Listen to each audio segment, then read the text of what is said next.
Hello hello hello.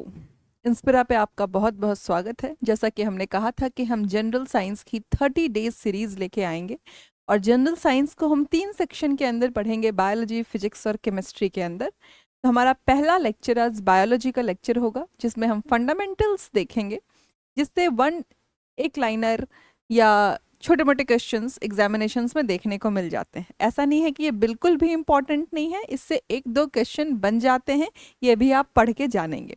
ठीक है, तो चलिए शुरू करते हैं अपना पहला लेक्चर बायोलॉजी के फंडामेंटल्स का।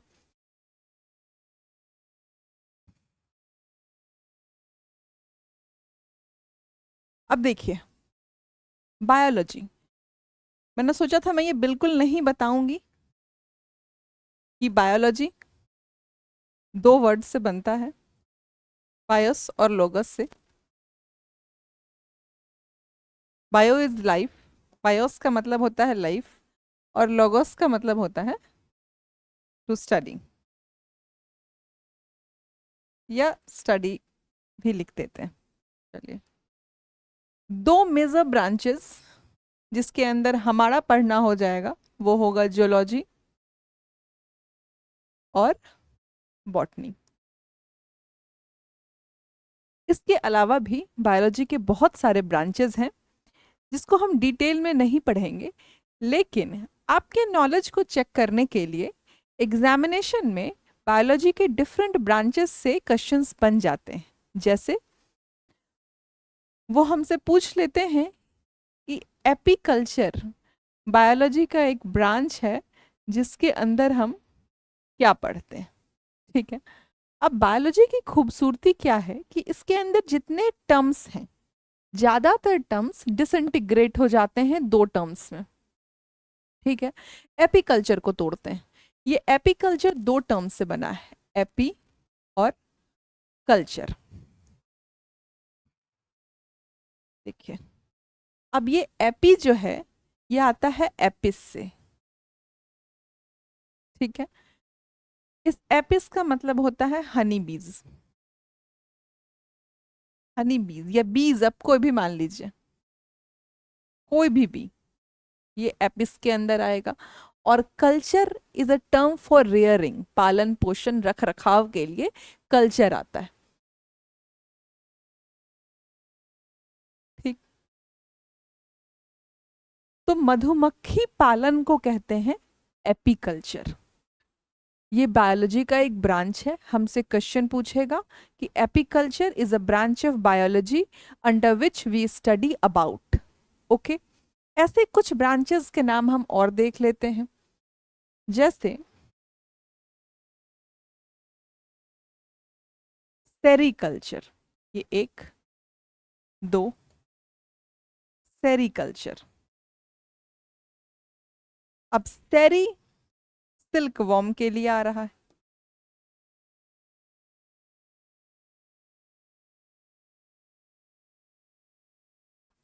सिल्क, ठीक है, तो सिल्क वॉर्म के रेयरिंग को क्या बोलेंगे? सेरीकल्चर। कल्चर वर्ड मैंने आपको बता दिया एक बार, तो आप इसी से समझ लेंगे कि जिस भी टर्म के आगे कल्चर आएगा बायोलॉजी में, उसका मतलब होगा रियरिंग। तो सिल्क वॉर्म के पालन पोषण, उससे सिल्क निकालने को क्या बोलेंगे? सेरीकल्चर। ठीक, अब देखते हैं अगला।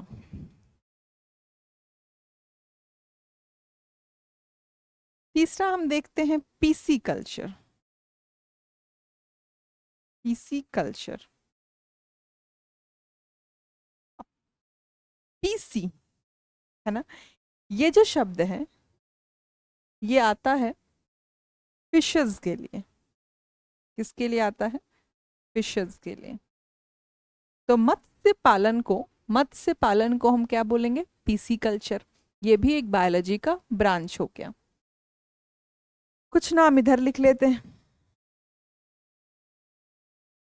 जैसे ऑस्टियोलॉजी, है ना, ऑस्टियोलॉजी। अब वहां कल्चर आया था, यहाँ logy.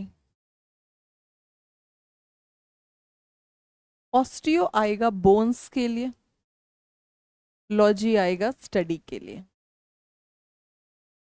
Okay. Ornithology, ornithology, ornithology में हम किसके बारे में पढ़ेंगे? बर्ड्स के बारे में। सिमिलरली कभी हमसे पूछ सकता है राइनोलॉजी। अब राइनो वर्ड आता है किसके लिए? नोज के लिए। तो नोज की जब हम स्टडी करेंगे तो वो क्या होगा? Study of nose comes under rhinology. Okay. तो ऐसे कुछ ब्रांचेस हैं जो एग्जामिनेशन पॉइंट ऑफ व्यू से इम्पॉर्टेंट है, जिसकी लिस्ट आपको हम अपने टेलीग्राम चैनल पे दे देंगे। डिस्क्रिप्शन में हम उस टेलीग्राम चैनल के लिंक को डाल देंगे। वहाँ एक लिस्ट होगी, आप उस लिस्ट को एक बार गो थ्रू कर लेंगे और कोशिश करेंगे कि वर्ड का जो प्रीफिक्स होगा, सफिक्स तो ज़्यादातर लॉजी या कल्चर ही होगा, जैसे एंटमोलॉजी होगा अगर, तो लॉजी इज फॉर स्टडी। आप प्रीफिक्स को देख लेंगे कि प्रीफिक्स का मतलब क्या है। एंटमो है तो उसका मतलब इंसेक्ट होगा, तो जहां इंसेक्ट की पढ़ाई करनी है वो क्या होगा? एंटमोलॉजी। ओके, ये लिस्ट आपको हम प्रोवाइड कर देंगे। ठीक। अब देखिए, सारे ऑर्गेनिजम्स को ऑर्गेनिजम्स को दो ग्रुप में बांटा। किसमें किसमें बांटा? लिविंग और नॉन लिविंग, है ना? तो लिविंग और नॉन लिविंग के अपने अपने कैरेक्टरिस्टिक्स होंगे। अगर हम लिविंग के कैरेक्टरिस्टिक्स को पढ़ लेंगे तो नॉन लिविंग अपने आप समझ जाएंगे। तो लिविंग के कैरेक्टरिस्टिक्स क्या क्या हैं? चलिए इसको देखें, क्या क्या कैरेक्टरिस्टिक्स होते हैं लिविंग के। पहला कैरेक्टरिस्टिक दिया है ग्रोथ। क्या दिया है? ग्रोथ। ग्रोथ क्या है? इंक्रीज इन नंबर और सेल मास। कि अगर सजीव है, उसके अंदर जीवन है, प्राण है, तो वो क्या ग्रो करेगा, उसमें ग्रोथ देखी जाएगी। दूसरा क्या है? Reproduction. To reproduce young ones. हम स्कूल में एक डेफिनेशन पढ़ते थे कि ग्रो की living organisms can reproduce their young ones. तो रिप्रोडक्शन, अपने जैसा रिप्रोड्यूस कर देना भी क्या है? लिविंग ऑर्गेनिजम्स का एक कैरेक्टरिस्टिक फीचर है। तीसरा क्या है? मेटाबॉलिज्म। कि अगर जीवित है, सजीव है, तो उसके अंदर कुछ केमिकल रिएक्शंस हो रहे होंगे। हम उस केमिकल रिएक्शन को भी बायोलॉजी के एक ब्रांच के अंदर पढ़ते हैं, बायोकेमिस्ट्री के अंदर। The chemical reactions occurring inside the human body और एनिमल बॉडी और प्लांट्स, उसको किसके अंदर पढ़ते हैं? बायोकेमिस्ट्री के अंदर। चौथा कैरेक्टरिस्टिक है रिस्पॉन्स ऑफ स्टिमुली। अगर सजीव है, उसने कुछ गर्म चीज को छुआ है, तो उसका रिएक्शन भी तो आएगा, वो रिस्पॉन्ड भी तो करेगा, अपने हाथ को पीछे खींचेगा।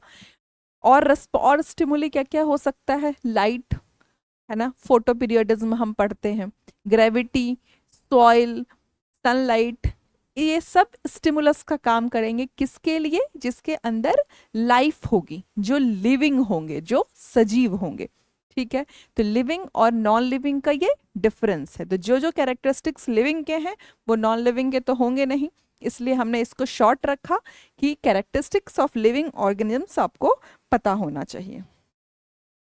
देखिए, अब जब लिविंग ऑर्गेनिजम्स को हमने पढ़ लिया कि उसके कैरेक्टरिस्टिक्स क्या हैं, तो उसको हम क्लासीफाई भी करेंगे कि various type of living organisms are found on the planet. तो उसका क्लासिफिकेशन भी ज़रूरी है।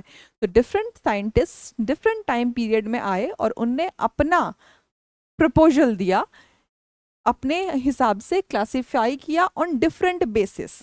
इन्होंने किसी साइंटिस्ट ने नंबर ऑफ सेल्स पे डिवाइड किया, किसी ने न्यूट्रिशन, मोड ऑफ न्यूट्रिशन पे किया, किसी ने प्रेजेंस ऑफ न्यूक्लियस पे किया, किसी ने हैबिटेट के बेसिस पे किया। लेकिन जो सबसे ऑथेंटिक होगा उसको हम लिस्ट में पढ़ते हैं, जो हमें किताबों में मिलते हैं, और जो सबसे ऑथेंटिक क्लासिफिकेशन होगा, जो सबसे अप्रोप्रिएट रेलेवेंट होगा, उसको हम यहाँ पढ़ेंगे। तो उस लिस्ट में पहला नाम किनका है? एरिस्टोटल का। अब एरिस्टोटल कितने इंपॉर्टेंट हैं, ये आप जब जीएस पढ़ते होंगे तो वहां भी एरिस्टोटल के प्रिंसिपल्स को पढ़ना होता है।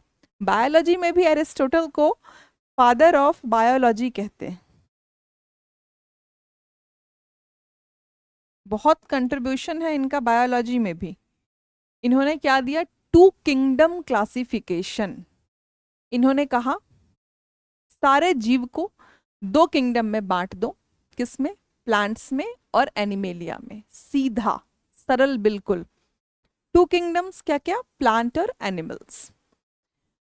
ये पहला क्लासिफिकेशन था based on movement and habitat, कि प्लांट्स मूव नहीं कर सकते हैं, एनिमल्स मूव कर रहे हैं। इस बेसिस पे बांटो दो किंगडम, प्लांट और एनिमेलिया। एरिस्टोटल के कंट्रीब्यूशन के बारे में अगर पढ़ें तो इनसे रिलेटेड एक टर्म है लैडर ऑफ नेचर। हायरार्की के बेसिस पे इनने ये टर्म दिया ladder of nature, from bottom to top.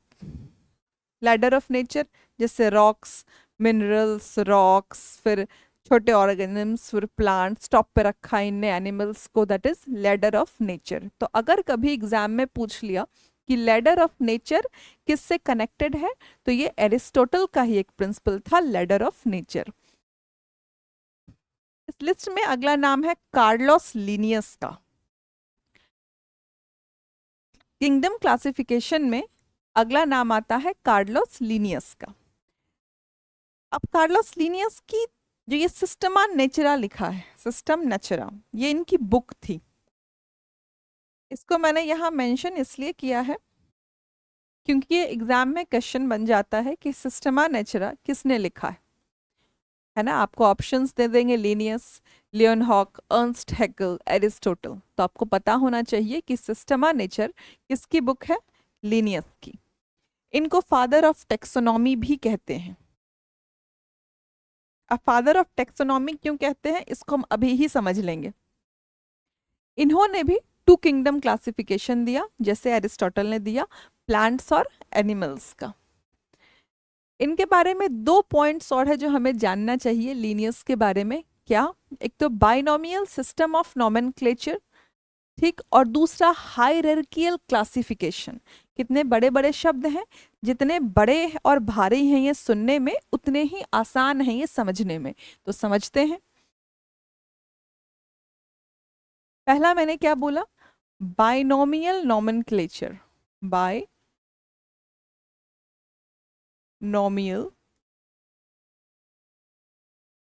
Nomenclature, ये क्या है।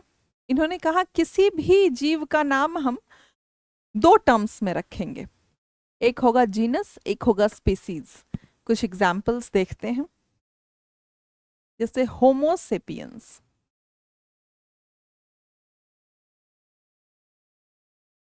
जैसे पैंथेरा टाइगरिस,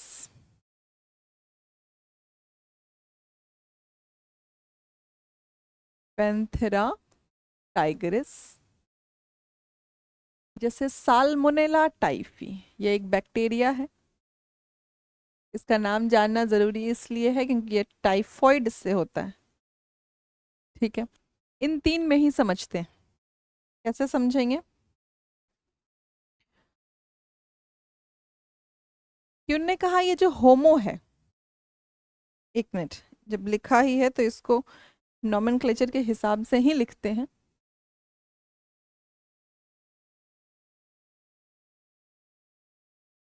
होमोसेपियंस, पैंथेरा टाइग्रिस और साल्मोनेला टाइफी।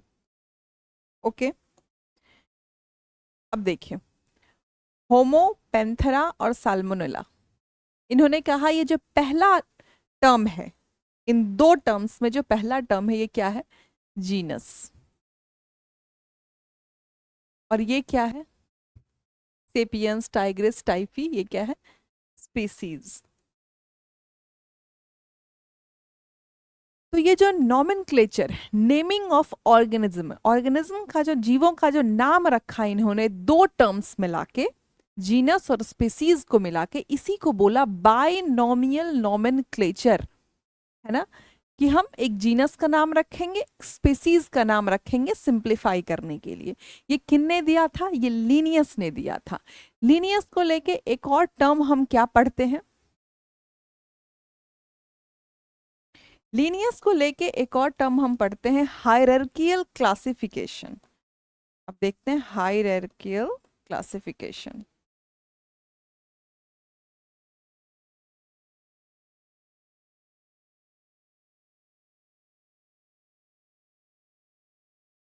इन्होंने लेवल्स बना दिए, किंगडम के लेवल्स बना दिए। 7 लेवल्स में इन्होंने किंगडम को क्लासिफाई कर दिया। कैसे क्लासिफाई कर दिया? इन्हें सबसे ऊपर इन्होंने रखा किंगडम को, किंगडम के बाद इन्हें रखा फाइलम। इसको मैं नीचे लिखती हूँ, नहीं तो ये पूरा नहीं आ पाएगा। यहाँ रखते हैं क्लासिफिकेशन, और यहाँ से शुरू करते हैं किंगडम।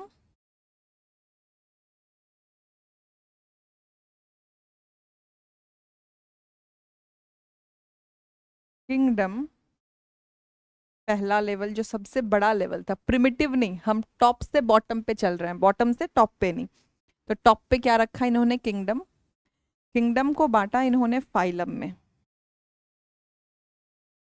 ओके, फाइलम को बांटा इन्होंने क्लास में, क्लास को बांटा ऑर्डर में, ठीक है। फिर ऑर्डर को बांटा इन्होंने किस में? Kingdom, phylum, class, order, family.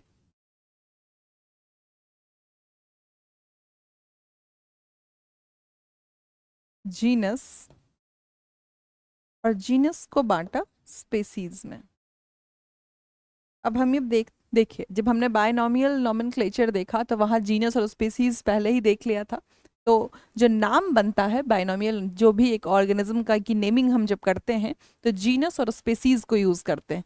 इससे ऊपर के भी क्लासिफिकेशंस हैं, ऊपर लेवल्स के। तो जीनस से ऊपर क्या आता है? फैमिली, ऑर्डर, क्लास, फाइलम और किंगडम। ये बायनॉमियल नोमेनक्लेचर और हायरार्कियल क्लासिफिकेशन, ये दोनों किनका है? लीनियस का, कार्ल्स लीनियस। तो एक बार कार्ल्स लीनियस को हम समराइज करते हैं कि कार्ल्स लीनियस का अगर नाम आता है तो उनसे जुड़े कौन से इंफॉर्मेशन हमें याद होने चाहिए। पहला इंफॉर्मेशन जो याद होना चाहिए कि उनने टू किंगडम क्लासिफिकेशन दिया। दूसरा कि उनकी किताब का नाम क्या था? Systema nature. तीसरा कि उनको क्या बोलते हैं? Father of taxonomy. चौथा कि उनने बायनॉमियल नोमेनक्लेचर को प्रपोज किया। आज तक जैसे हम नाम को पढ़ते हैं इसलिए उनका नाम भी है फादर ऑफ टेक्सोनॉमी। और पांचवा, levels of kingdom, 7 levels of kingdom, 7 levels classification of kingdom Carl's Linnaeus का था। तो मिला के हम क्या करेंगे? समराइज करेंगे कि 5 पॉइंट्स हम लीनियस के बारे में पढ़ते हैं। हम पढ़ रहे थे क्लासिफिकेशन ऑफ लिविंग ऑर्गेनिजम्स, हमने पढ़ लिया एरिस्टोटल और लीनियस को। अगला नाम है अर्नस्ट हैकल। हैकल किससे जुड़ा हुआ है? इकोलॉजी से। अब ये इंपॉर्टेंट क्यों है कि हमसे कभी भी एग्जाम में उठा के पूछ लेगा कि हैकल ने टर्म दिया था ecology. Ecology term was coined by, ecology शब्द पारिस्थितिकी, इकोलॉजी टर्म किसने बनाया था? अर्नस्ट हैकल ने, ठीक है।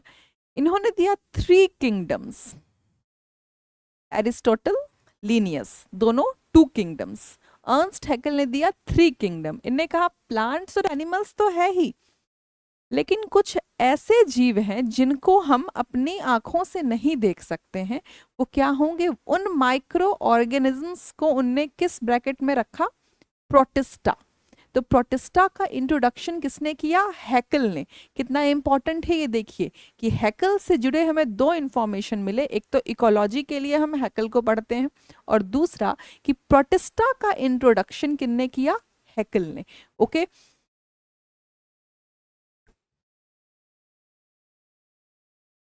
प्रोटिस्टा और इकोलॉजी। इस लिस्ट में क्लासिफिकेशन ऑफ ऑर्गेनिजम्स की लिस्ट में चौथा नाम आता है कोपलैंड का। हर्बर्ट कोपलैंड, इनने दिया 4 किंगडम्स। अब 4 किंगडम्स दिया, इन्होंने क्या कहा कि नहीं, हम सारे माइक्रो ऑर्गेनिजम्स को प्रोटिस्टा में ही नहीं डालेंगे, कुछ और अलग करो। कैसे अलग करो भाई? On the basis of presence of nucleus. इन्होंने कहा मैं एक मोनेरा भी बनाऊंगा, कि कुछ ऐसे ऑर्गेनिज्म होंगे जिसके अंदर न्यूक्लियस होगा और जिसके अंदर न्यूक्लियस नहीं होगा। तो इनने क्या किया, प्रोकैरियोट्स बना दिया, मोनेरा को रख दिया उसके अंदर, कि मोनेरा एक क्लासिफिकेशन होगा प्रोटिस्टा से अलग।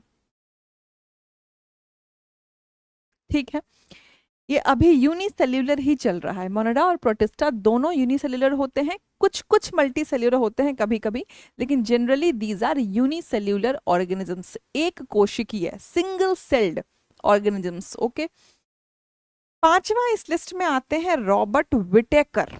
हम आज तक इन्हीं के क्लासिफिकेशन को पढ़ रहे हैं। ठीक है, आने को 7 किंगडम क्लासिफिकेशन भी आया है, लेकिन हम जो पढ़ते हैं किताबों में वो है 5 किंगडम क्लासिफिकेशन। इन्होंने कहा भाई तुम्हारी बात हमने मान ली कि मोनेरा है, प्रोटिस्टा है, प्लांट्स हैं, एनिमल्स हैं, लेकिन कुछ ऐसे जीव हैं जो ना प्लांट्स हैं ना एनिमल्स हैं, उनको कहाँ रखेंगे? तो ये एक किंगडम लेके आए, उसका नाम था फंजाई, कवक, जिनके अंदर क्लोरोफिल है नहीं। तो ये कंप्लीटली प्लांट्स तो हुए नहीं। फीड मोड क्या है, न्यूट्रिशन का मोड क्या है इनका? Heterotrophic, saprotrophic. ये डेड एंड डिकेइंग पे, मरे हुए चीजों पे ये फीड करते हैं, तो इनको हम एक अलग क्लासिफिकेशन पे रखेंगे। इसका नाम क्या देंगे? फंजाई। तो विटेकर ने कौन सा क्लासिफिकेशन दिया? 5 किंगडम क्लासिफिकेशन। कौन कौन सा? मोनेरा, प्रोटिस्टा, फंजाई जिसको कवक भी कहते हैं, प्लांटे, प्लांटे को पादप बोलेंगे, एनिमेलिया को जंतु बोलेंगे। ठीक, मोनेरा को मोनेरा ही कहते हैं, प्रोटिस्टा को प्रोटिस्टा ही कहते हैं। ओके, तो हमने क्या पढ़ा? 5 किंगडम क्लासिफिकेशन। इसी के बेसिस पे हम पूरी बायोलॉजी पढ़ लेंगे। इस 5 किंगडम क्लासिफिकेशन के बेसिस पे हम इतनी बायोलॉजी पढ़ लेंगे कि एग्जाम में क्वेश्चन, कोई भी क्वेश्चन एग्जाम में नया तो नहीं लगेगा। ठीक है, आई एश्योर यू। अगला,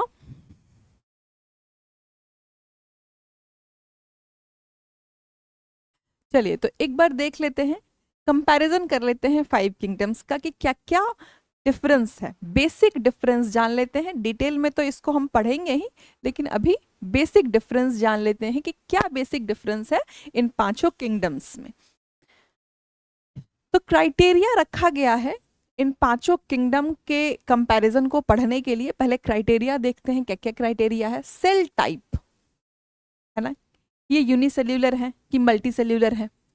ठीक, सेल टाइप रखा गया। लेवल ऑफ ऑर्गेनाइजेशन, कि क्या लेवल ऑफ ऑर्गेनाइजेशन है इनका, यूनिसेल्यूलर, मल्टी, इनके ये सेल से बने हैं कि टिश्यू से बने हैं कि ऑर्गन से बने हैं कि पूरा ऑर्गन सिस्टम है इनके अंदर। ठीक है, तो ये हो गया लेवल ऑफ ऑर्गेनाइजेशन। अब अगला रखा है सेल वॉल, कि किन के अंदर सेल होता है, सेल वॉल होता है। अब सेल वॉल, सेल मेम्ब्रेन, ये सब हम अब बस नेक्स्ट लेक्चर जो इसके बाद जो मैं लूंगी, लेक्चर 2, वो सेल को ही लूंगी और सेल ऑर्गेनल्स ही पढ़ेंगे। वो हमारी सेल बायोलॉजी की का लेक्चर होगा, उसमें हम cell wall, cell membrane, nucleus, nucleoid, सबको इतनी बारीकी से समझ लेंगे कि जो अगर थोड़ी बहुत चीज़, थोड़ी बहुत कॉम्प्लेक्सिटी आपको इस लेक्चर में लग भी रहा होगा तो वो वहाँ क्लियर हो जाएगा। ठीक है, अगला क्राइटेरिया है हमारा न्यूट्रिशन का, कि उनका मोड ऑफ न्यूट्रिशन क्या है। वो ऑटोट्रॉफ्स हैं, खुद से खाना बनाते हैं, या हेट्रोट्रॉफ्स हैं कि फीड करते हैं वो ऑटोट्रॉफ्स पे, या सेप्रोट्रॉफ्स हैं। ठीक है, न्यूट्रिशन। पांचवा क्राइटेरिया है मोटिलिटी का, मूवमेंट का, कि मोटाइल है कि नहीं, खुद से मूव कर सकते हैं या एक जगह स्थिर रहते हैं। चौथा कैरेक्टर क्या हो गया हमारा? मोटिलिटी का। और जो कैरेक्टर है फिर ऑर्गेनिजम्स, हम उसके बाद कुछ एग्जाम्पल्स देख लेंगे। तो लगभग हमने 5 पार्ट में बांटा, cell type, level of organisation, cell wall, nutrition और मोटिलिटी। हमारे 5 क्राइटेरिया हैं जिसके बेसिस पे हमने ऑर्गेनिजम्स को क्लासिफाई किया है। 5 किंगडम क्लासिफिकेशन पे हमने 5 क्राइटेरिया रखा है। ठीक, चलिए देखते हैं। मोनेरा को रखा है हमने प्रोकैरियोटिक, अब प्रोकैरियोटिक क्या होता है, जब हम आगे पढ़ेंगे तो मैं आपको बताऊंगी कि जब कैरियन टर्म आप देखेंगे, ये जो टर्म आप देख रहे हैं कैरियन, कई बार आपको ये कैरियन टर्म आता है न्यूक्लियस के लिए, ठीक है। तो ये प्रोकैरियोटिक है, इनके अंदर न्यूक्लियस एब्सेंट होता है, इनके अंदर न्यूक्लियस की जगह न्यूक्लियोइड मिलता है, जो जो न्यूक्लियस मेम्ब्रेन से घिरा हुआ नहीं होता है उसको एब्सेंट न्यूक्लियस मानते हैं, वहां पे न्यूक्लियोइड पाया जाता है, ठीक है। तो मोनेरा क्या है, प्रोकैरियोटिक। प्रोटिस्टा इज यूकैरियोटिक, बाकी सारे यूकैरियोटिक, इन सब में प्रोमिनेंट न्यूक्लियस पाए जाते हैं, ठीक। नेक्स्ट है हमारा लेवल ऑफ ऑर्गेनाइजेशन। मोनेरा क्या होते हैं, यूनिक सेल्यूलर, एक कोशिकीय, कभी कभी बहुकोशिकीय। बायोलॉजी में कुछ भी फिक्स्ड नहीं होता है, एक्सेप्शंस बायोलॉजी में एग्जाम्पल्स के साथ ही चलते हैं। तो Monera is unicellular, protista is unicellular, fungi multicellular और यूनिसेल्यूलर दोनों होता है। Plantae tissue level. अब प्लांट से हम क्या देखेंगे, सेल क्या होता है, फंडामेंटल यूनिट, सबसे छोटी इकाई, और cell group of cells performing different functions, कोशिकाओं का समूह जो अलग अलग कार्य करते हैं वो टिश्यू कहलाते हैं, ठीक। तो हम टिश्यू कहाँ से देखना शुरू कर देते हैं, प्लांट से, और एनिमेलिया के आते आते हम ऑर्गन सिस्टम, हमें सब मिल जाता है एनिमेलिया में। तो ये हमारा दूसरा क्राइटेरिया था लेवल ऑफ ऑर्गेनाइजेशन, जिसमें हमने देखा सेल, फिर यूनिसेल्यूलर सेल, मल्टीसेल्यूलर सेल, फिर टिश्यू लेवल, फिर ऑर्गन सिस्टम, ऑर्गन और ऑर्गन सिस्टम, ओके। तीसरा हमारा क्राइटेरिया है सेल वॉल का, ठीक है। तो मोनेरा में सेल वॉल प्रेजेंट है, किसका बना होता है, पेप्टिडोग्लाइकेन एंड म्यूकोपेप्टाइड्स, बहुत बड़ा नाम है, ठीक है, याद करने की जरूरत नहीं है, इन एग्जाम्स के लिए इसको याद करने की जरूरत नहीं है, लेकिन एक बार अगर आप इसको पढ़ लेंगे कि पेप्टिडोग्लाइकेन और म्यूकोपेप्टाइड्स, तो आप ऐसे कुछ ट्रिक बना लेंगे इसको याद करने का। उसका ट्रिक मैं आपको बता दूंगी कि ये दिमाग में रहे, सब कुछ चीजें सबकॉन्शियस माइंड में रहती हैं कि जब ऑप्शन सामने आते हैं तो आपको लगता है यही आंसर होगा, है ना। प्रोटिस्टा में present in some made up of cellulose, यहाँ क्या है, सेल्यूलोज का बना होगा। फंजाई में प्रेजेंट होता है मेड ऑफ काइटिन और सेल्यूलोज। अब देखिए यहाँ काइटिन वर्ड आ गया कि फंजाई में जो सेल वॉल बना होगा किसका होगा, काइटिन का। Chitin comes for fungi. मैंने इसको इतना सिंपलर फॉर्म में इसलिए रखा है कि कंफ्यूजन का कोई स्कोप नहीं हो, है ना। जब हमें पता है कि सिलेबस फिक्स्ड है तो हम इसको उसी तरीके से पढ़ेंगे कि जहां कंफ्यूजन का कोई स्कोप ना हो, कि कोई टर्म आए तो आपको उसका आंसर पता होना चाहिए, ठीक है। नेक्स्ट, प्लांट में क्या होता है, सेल वॉल होता है, सेल्यूलोज का बना होता है। और एनिमल में देखिए, एनिमेलिया किंगडम में सेल वॉल एब्सेंट होता है। एनिमेलिया किंगडम का जो सेल होता है वो सेल मेम्ब्रेन से घिरा होता है, सेल वॉल एब्सेंट होता है। ये बिल्कुल कंठस्थ कर लेंगे कि एनिमेलिया में सेल वॉल नहीं होता है। सेल वॉल कहाँ तक पाया जाता है, बस प्लांटी तक। अब अगला हमारा क्राइटेरिया है न्यूट्रिशन का, मोड ऑफ न्यूट्रिशन। मोनेरा क्या होता है, autotrophic, phototrophic, chemotrophic, heterotrophic, parasitic and saprophytic. ये सारे मोड्स ऑफ न्यूट्रिशन हैं किसके, मोनेरा के। अब ऑटोट्रॉफिक मतलब खुद से खाना बनाता है, ऑटो शब्द आता है किसके लिए, सेल्फ के लिए। फोटोट्रॉफिक, फोटो आ गया मतलब लाइट, तो लाइट के प्रेजेंस में खाना बनाता है, हाँ। केमो ऑटोट्रॉफ्स मतलब केमिकल, इसको इसमें नहीं लिखते हैं, यहाँ ही लिखते हैं केमिकल। हेट्रोट्रॉफिक हम जानते हैं क्या होते हैं, हेट्रोट्रॉफिक जो ऑटोट्रॉफ्स पे फीड करते हैं, मतलब कुछ तो हैं जो खुद से भी खाना बना लेते हैं और कुछ हैं जो दूसरों पे फीड करते हैं, हेट्रोट्रॉफिक्स। पैरासिटिक और सेप्रोफाइटिक, पैरासाइट्स क्या होते हैं, पैरासाइट्स वो होते हैं जो एक होस्ट ऑर्गेनिज्म चुन लेते हैं कि हम इसके अंदर रहेंगे और इसी का खाना खाएंगे, इसी के अंदर शेल्टर और फूड, हम रहेंगे भी इसी के यहाँ और खाएंगे भी इसी के यहाँ, उसी को कहते हैं पैरासाइट्स। तो ये पैरासाइटिक नेचर के भी होते हैं। और सेप्रोफाइटिक्स क्या होते हैं? जो मृत चीजों पे फीड करते हैं, उसको क्या बोलते हैं? सेप्रोफाइट्स। ओके, अब आते हैं प्रोटिस्टा पे। प्रोटिस्टा क्या होते हैं? ऑटोट्रॉफिक, फोटोसिंथेटिक और हेट्रोट्रॉफिक। इनका मोड ऑफ न्यूट्रिशन क्या है? ऑटोट्रॉफिक भी है और फोटोट्रॉफिक भी है। ओके, फंजाई, फंजाई का मोड ऑफ न्यूट्रिशन क्या है? हेट्रोट्रॉफिक, पैरासाइटिक और सेप्रोफाइटिक।